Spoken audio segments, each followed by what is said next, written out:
And this story is not going away. The story that broke a week ago, because there's always new angles and dimensions to the stories. We're talking Padre baseball. Go ahead, your first question. Yeah, the first question here, for sale sign. The fans are kind of getting bent out of shape, Lee. Yeah, they really are. Let me walk through a whole bunch of background that I've dug up since we talked to you last Thursday, the aftermath of the Siedler family announcing the Padres are going to be put up for sale. I just have one word. Why? That's the only word I can use to express my sentiment at this hour. Why? Why are the Siedlers stepping away from baseball? They made the announcement 48 hours after USA Today broke the story the Padres had cash flow problems. They made the announcement 24 months after Peter Siedler passed away, almost 2 years to the day of Peter's passing, after spending 24 months telling us they were going to continue the legacy of Peter Siedler going forward, family committed to own the team.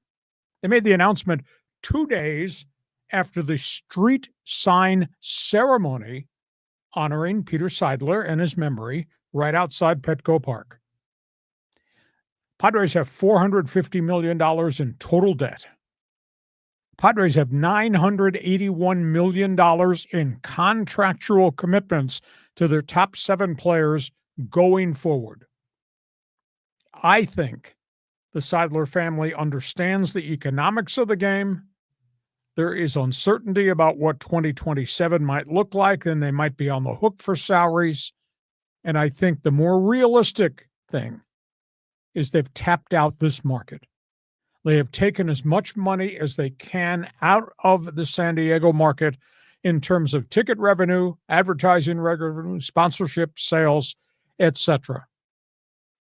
I don't think the Padres ever recovered from the loss of their TV contract.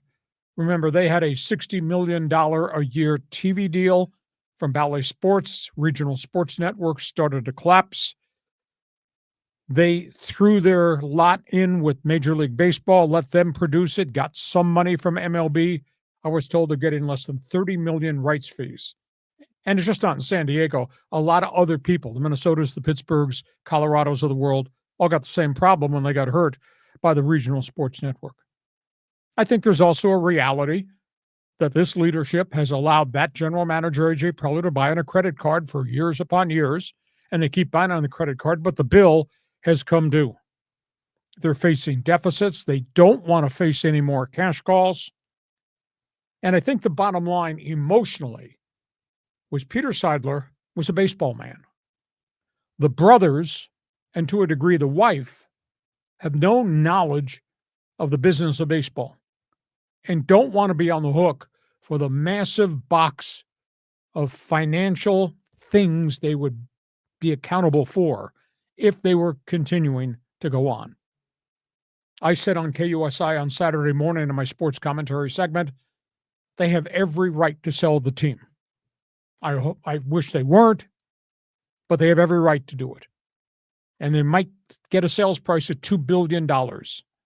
But somebody from the outside looking at the market, they'll see the financials. They'll see the $981 million in contractual commitments to the top 7 players going forward. They know how much money's been taken out of the market in terms of what they've charged to do business with Padre Baseball.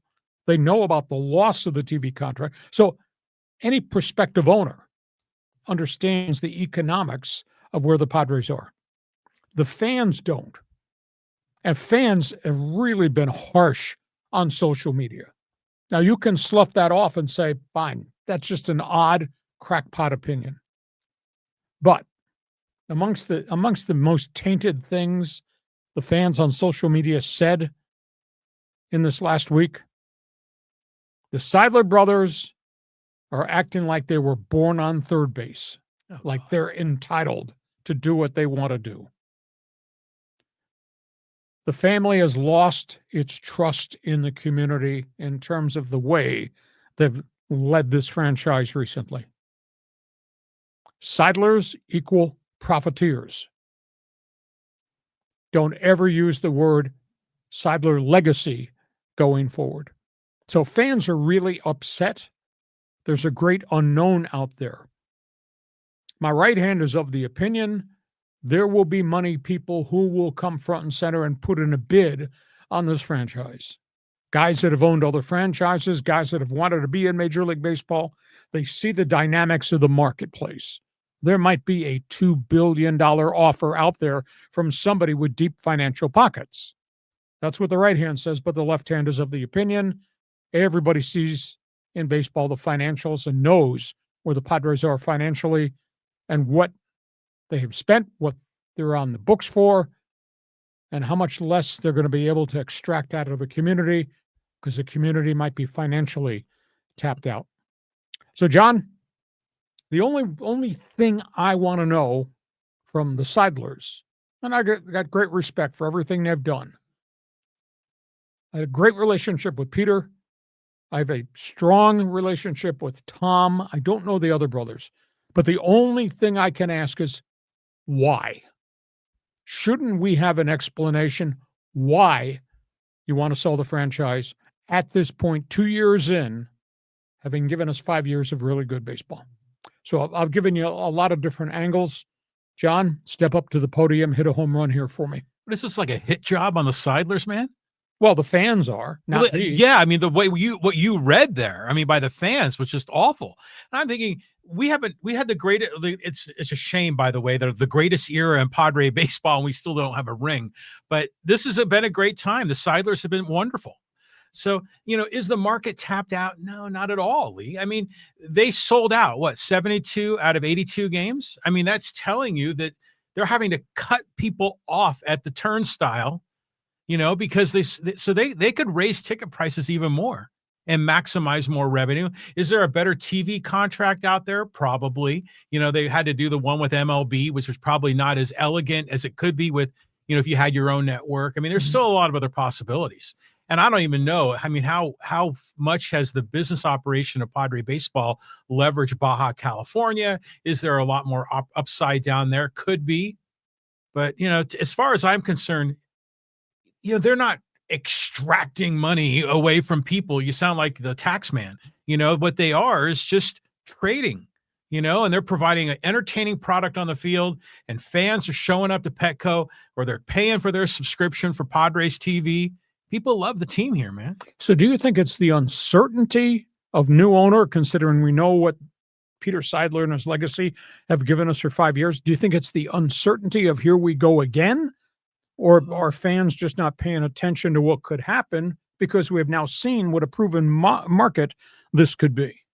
Well, fans righteously should be a little nervous because of the history. But if this is selling for over $2 billion, this franchise, it's not like you're going to get some Yahoo and his, 10 buddies that are going to want to put it on a layaway plan. Tom Warner.